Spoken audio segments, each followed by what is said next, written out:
Ça c'est sûr, c'est dans les BPF. En plus, on s'est pris une pilule en inspection sur le sujet, il y a 5 ans.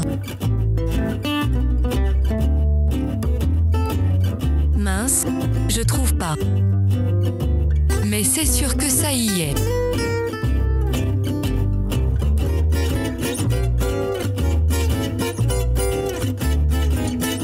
Bonjour à tous et bienvenue dans ce nouvel épisode de C'est marqué dans les BPF.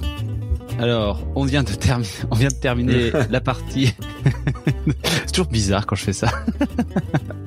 On vient de terminer la partie sur le donneur d'ordre du chapitre 7 des activités externalisées.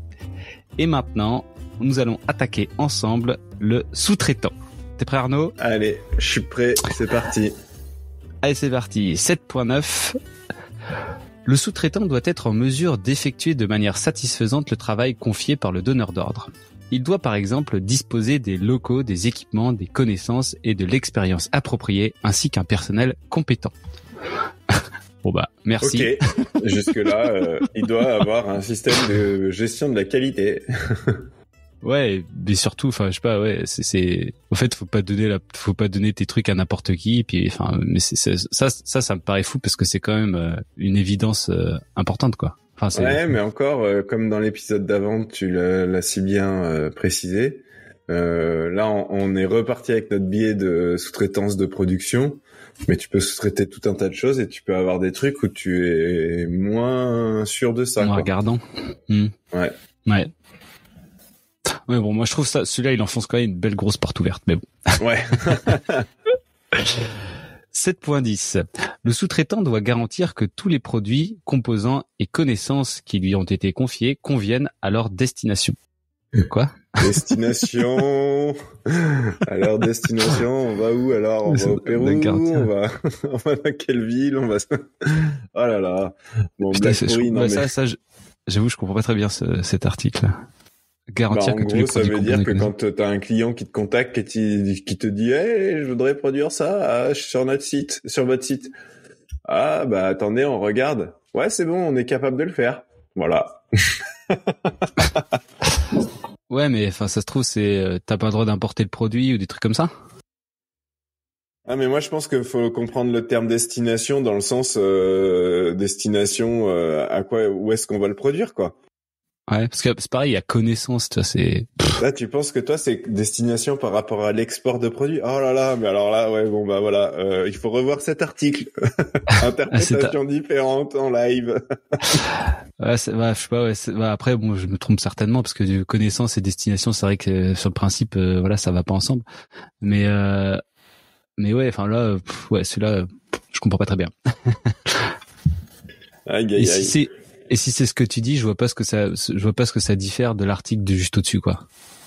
Ah, mais rien. Alors, 7.11. Le sous-traitant ne doit pas sous-traiter à un tiers tout ou partie du travail qui lui a été confié par contrat, sans l'évaluation et l'autorisation préalable de ces dispositions par le donneur d'ordre. Les dispositions prises entre le sous-traitant et tout tiers doivent garantir que les informations et connaissances, y compris celles provenant des évaluations de l'aptitude du tiers, sont disponibles de la même manière qu'entre les donneurs d'ordre et sous-traitants initiaux. Ça doit être chaud pour ceux qui nous écoutent, hein.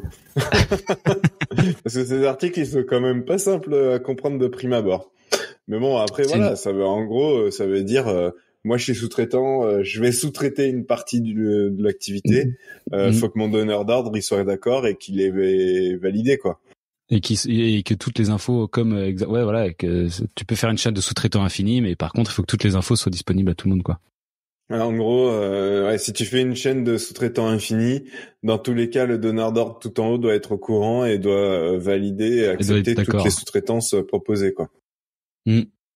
Ça me paraît logique, mais c'est vrai que par contre de préciser ça, c'est intéressant quand même pour dire bah t'es obligé, tu peux pas faire n'importe quoi et t'es obligé d'en informer le donneur d'ordre, quoi. Ouais, non, c'est important de le préciser. Par contre, ça aurait pu être précisé d'une manière un peu plus claire, quoi. Mais je suis sûr que là, typiquement, avec un petit texte et un schéma explicatif, ça serait vachement plus simple à comprendre. Ouais, ça c'est vrai que j'avais pensé ça d'ailleurs dans l'épisode dernier là, avoir un schéma ou un tableau ça aurait été vachement intéressant. En fait, il faudrait après le podcast, c'est marqué dans les BPF, il faudrait faire le bouquin les BPF illustrés. S'il y en a qui sont intéressés, parce que franchement là, oula. Ça existe ça, les BPF illustrés? J'en sais rien. Je pense pas. Ah oui, d'accord. Non, tu veux dire le faire. Nous, on le fait. Oh, c'est mort. Ouais, non, mais il faudrait le faire, quoi. Ouais. Faudrait que quelqu'un le fasse. Ouais. 7.12. Le sous-traitant ne doit pas procéder à des modifications non autorisées en dehors des termes du contrat susceptibles d'affecter défavorablement la qualité des activités externalisées pour le donneur d'ordre. Ouais, faut faire approuver tes change control, quoi. Voilà, exactement. Ouais. Mais du coup, tu peux quand même arriver à intégrer dans ton contrat un certain nombre de termes qui te permettent de faire des modifications sans forcément devoir passer par le donneur d'ordre. Ouais, c'est vrai que faut essayer de l'anticiper. En vrai, ouais, c'est ça. Il faut quand même le faire vraiment parce que si tu dois toujours attendre le donneur d'ordre pour modifier des petits trucs, franchement, t'arriveras jamais, quoi. Enfin, ouais. Et c'est exactement ça. En vrai, moi t'en dis, au mieux c'est pas. Moi t'arrives à en dire, mais tu te portes et sur le principe. En vrai, si le gars, si t'appliques vraiment ce qu'on avait dit en 7.4, le fait qu'il ait un système qualité, qu'il soit compétent, audité, etc. Théoriquement, tu devrais pouvoir le laisser faire un peu ce qu'il veut, parce que finalement, ça devrait reboucler et ça devrait fonctionner, quoi. Mais oui, et puis au bout d'un moment, alors je sais que c'est pas tout rose, mais les sous-traitants dans l'industrie pharmaceutique, ils ont une culture aussi développée que les donneurs d'ordre en termes de qualité. Alors est-ce qu'elle est assez développée ou pas, j'en sais rien, mais en tout cas elle est tout autant développée que de chez le donneur d'ordre. Donc finalement, alors encore une fois, là on se repart sur les sous-traitants de fabrication, quoi. Ouais, c'est vrai, ça faut toujours garder ça en tête. Ouais, t'as raison. Ouais. Après, en même temps, ils nous ont la qualité des activités externalisées. Ouais. 7.13. Le sous-traitant doit comprendre que les activités externalisées, y compris la sous-traitance d'analyse, peuvent être amenées à être inspectées par les autorités compétentes. Ouais. Tu dois comprendre. Tu parlais de porte ouverte tout à l'heure, mais alors là... Ouais, c'est ça. Après, c'est vrai que si tu commences à faire de la sous-traitance, en général, tu fais ça pour un autre domaine. Et que là, tout d'un coup, ça doit surtout arriver, je pense, sur les DM ou les trucs comme ça, tu vois. Tu fais ça sur un autre domaine et là, tout d'un coup, t'acceptes le contrat avec une entreprise pharmaceutique et là, tu vois débarquer des mecs, des autorités pour t'inspecter tes trucs. Tu dis, oh putain, dans quoi je me suis foutu, quoi. Ouais. Ça peut être le cas aussi dans la chimie, dans des sites qui font de la chimie, pas forcément pour l'industrie pharmaceutique et qui basculent dans ça, quoi. Comme ça, après, c'est pas vraiment de la sous-traitance, quoi. Ouais. C'est vrai. Alors, maintenant, on passe à la partie suivante, le contrat. 7.14. Un contrat doit être établi entre le donneur d'ordre et le sous-traitant, précisant leurs responsabilités respectives et les processus de communication concernant les activités externalisées. Les aspects techniques du contrat doivent être établis par des personnes compétentes, possédant des connaissances appropriées en matière de sous-traitance, d'activité et de bonnes pratiques de fabrication. Toutes les dispositions concernant les activités externalisées doivent être conformes aux réglementations en vigueur et à l'autorisation de mise sur le marché du produit concerné et agréée par les deux parties. Bon, ça c'est le fameux QTA, là, Quality Agreement. C'est le fameux document dans lequel on va dire est-ce qu'on communique ou pas les déviations mineures ou majeures. Si. Où est-ce qu'on s'arrête et tout. Et qui sont les contacts. Voilà, et donc ça c'est vraiment un document ultra important et vraiment pas à négliger, mais pas que en termes de qualité. Si dès le début on part de travers sur certains trucs, ça peut alourdir énormément le travail du sous-traitant et en fait ça peut ralentir la performance du coup du sous-traitant. Et là, vas-y, je vais remettre une pièce dans la machine. Le problème c'est que comme c'est dit, ces contrats, ils doivent être faits par des personnes qui ont les compétences, qui ont les connaissances techniques, mais en fait, c'est souvent fait par des personnes qui sont très très intelligentes, qui connaissent très bien entre guillemets le process, mais pas l'application du process sur le terrain. Enfin, je trouve que souvent ça manque un peu de connaissance du terrain, et du coup on accepte un peu des fois tout et n'importe quoi, alors qu'en fait ça va juste augmenter les galères pour ceux qui produisent. Exactement, c'est très bien dit. Et d'ailleurs, si jamais vous avez besoin j'ai des templates moi de contrat qualité, de quality agreement. Donc si jamais vous en voulez, je peux vous en donner. 7.15. Le contrat doit préciser clairement qui réalise chaque étape de l'activité externalisée. Par exemple, gestion des connaissances, transfert de technologie, chaîne d'approvisionnement, sous-traitance, qualité et achat des composants, analyse et libération des composants, production et contrôle de la qualité, y compris les contrôles en cours de fabrication, l'échantillonnage et l'analyse. Non, mais moi je trouve que c'est intéressant parce que du coup... En fait, quand tu lisais l'article, ça me faisait penser à ce qu'on fait quand on travaille sur l'organisation percutante, avec le mapping des activités et les RACI, sans rentrer dans le nom de la personne. Mais si en fait t'as ça de base sur ton site, mais qu'est-ce que ça te change la vie pour tout, quoi. Et y compris ça. Ce qu'on dit dans l'épisode dans le dernier épisode. Ouais, exactement. Donc non, intéressant. Après voilà, ce qui est intéressant, c'est que là il donne une liste, mais elle est pas du tout exhaustive, quoi.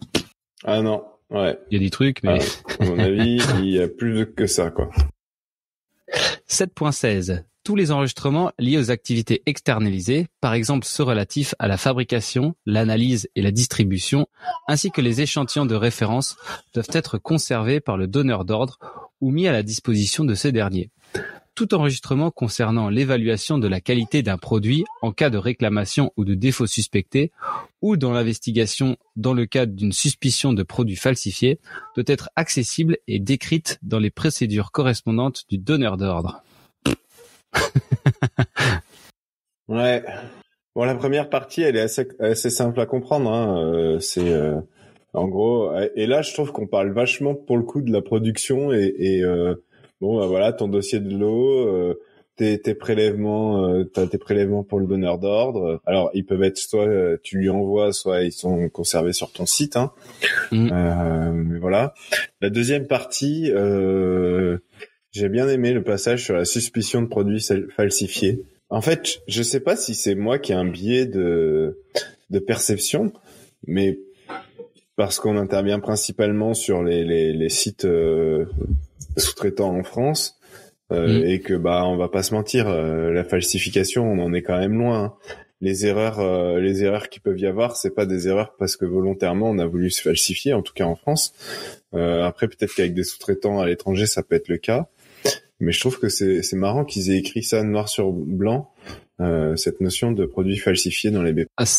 C'est vers 2014, je me rappelle, il y avait eu, enfin c'est peut-être un peu avant ça, mais il y avait eu une énorme montée. C'était quand les bonnes pratiques de distribution sont sorties là. Ils avaient fait un gros focus sur les produits falsifiés. Ils avaient rajouté un tas de machins. Mais en fait, les produits falsifiés, on en entend pas trop parler, mais c'est un vrai problème. Il y en a beaucoup plus qu'on ne le pense, et c'est un fléau. Ce que je voulais dire, c'est pour ça que je disais que c'est sûrement lié à un biais du fait que nous on intervient principalement sur des sites sous-traitants français qui ont pignon sur rue, qui sont connus, qui sont machin, tu vois. Enfin, du coup, cette question entre guillemets ne se pose pas, mais j'imagine qu'effectivement tu peux avoir la possibilité d'aller faire ça chez un sous-traitant un peu moins connu, un peu moins pignon sur rue, peut-être pas forcément en France, et qui va te faire t'as une suspicion de produits falsifiés, quoi. Par contre, t'as vu là, du coup, tout enregistrement concernant l'évaluation de la qualité d'un produit, c'est un peu les déviations, quoi, c'est les déviations, les OS, mais c'est aussi les analyses, c'est tout, quoi. Ouais. Mais après, voilà, ça doit être accessible. Ça va être accessible, c'est pas forcément. Exactement. C'est ce que j'allais en venir. C'est accessible et ça ne doit pas forcément être envoyé à chaque fois. C'est ça. Et quand tu fabriques des médicaments en tant que sous-traitant, de toute manière, ça doit être accessible. Que ce soit pour un donneur d'ordre ou pour un inspecteur ou quoi. Enfin, c'est la base, quoi. Donc, moi, je trouve qu'il n'y a rien d'extraordinaire là-dedans, quoi. 7.17. Le contrat doit permettre au donneur d'ordre d'auditer les activités externalisées effectuées par le sous-traitant ou ses sous-traitants mutuellement agréés. Ok. C'est genre, oubliez pas de mettre qu'on a le droit d'auditer. Ouais, c'est ça. Et que, ouais. Mais ça, enfin, en vrai, après, c'est pareil, hein, les audits, quand t'es sous-traitant, c'est un peu l'enfer, quoi. Surtout si t'as beaucoup de clients. Tous les jours, toutes les semaines, t'as un truc, hein. Et c'est là où je pense, il faut un service dédié aux audits, si t'en as beaucoup comme ça, avec, je comprends pas que ça soit, pas un truc plus répandu. Ouais, mais je suis complètement d'accord avec toi. Franchement, au final, c'est les gens qui gèrent le quotidien qui sont à chaque fois sollicités dans les audits. Ou alors, sinon, il faudrait en fait anticiper. Parce que ça a du sens aussi que ce soit les gens qui sont dans le quotidien. C'est quand même eux les premiers concernés. Ceux qui connaissent le mieux, ouais. Mais du coup, faudrait avoir des équipes un peu plus grosses. Ça peut paraître bizarre de dire ça, hein, c'est pas forcément dans l'air du temps, j'en sais rien, mais avoir peut-être 30% de plus d'effectifs pour que en fait, quand il y a un audit, on se retrouve pas dépoilé par les gens du terrain parce qu'ils sont sollicités par l'audit, quoi. Donc avoir 30% d'effectifs en plus, à ce qu'on avait dit au début, ça veut dire que tu te retrouves avec un effectif de 100%. Ouais, c'est ça, ouais. Au final, entre les turnovers, les audits, les machins, en fait, ouais, c'est ça. Mais bon, voilà, là, j'imagine bien qu'il y en a quelques-uns à qui ça va faire grincer des dents qu'on dise ça, hein, mais parce que du coup, en plus, les CMO, c'est eux qui ont le moins de marge, enfin, qui font vraiment pas beaucoup de marge sur leurs produits, donc tu peux pas vraiment dire ça, quoi. Ce serait cool, mais en vrai, c'est pas possible. Ouais, faut augmenter le prix des produits, alors. Ouais, peut-être. Je sais pas, mais après, j'ai toujours l'impression, tu sais, que quand t'es chez un sous-traitant, c'est toujours, on a un audit client, on peut rien faire. Putain, mais. Ouais, non mais ça me tue à chaque fois. Enfin, je sais pas moi, si t'as 20 clients, t'en as tous les jamais rien jours, faire quoi. En fait. Ouais. C'est ça. Enfin, sur cette note un petit peu amère. Ouais, non mais c'est vrai que c'est un sujet quand même qui est pour le coup résumé en 2 pages dans les BPF, mais qui est lourd de conséquences et qui est pas simple à gérer pour les sous-traitants, pour les donneurs d'ordre, quoi. Ouais, la gestion de la confiance, en fait, c'est ça. Hein, c'est comment créer un climat de confiance entre les deux partenaires. Déjà, sur un site, c'est difficile la gestion de la confiance, alors entre un client et un fournisseur. C'est clair. Et j'imagine la qualité du client, ils doivent tellement pas avoir confiance en la production du fournisseur. Ouais. Alors que finalement, tout est conforme, quoi. Enfin, oui. Ouais. Bon, allez, courage à tous ceux qui sont CDMO, CMO. Je sais que c'est dur. Franchement, ouais. Et merci à tous de nous écouter et à bientôt pour un prochain épisode. On attaque l'avant-dernier chapitre, le prochain épisode, le chapitre 8. Le chapitre 8 qui est un de nos préférés. Réclamation, défaut qualité et rappel de médicaments. Merci à tous. Bonne journée. Allez, bonne journée.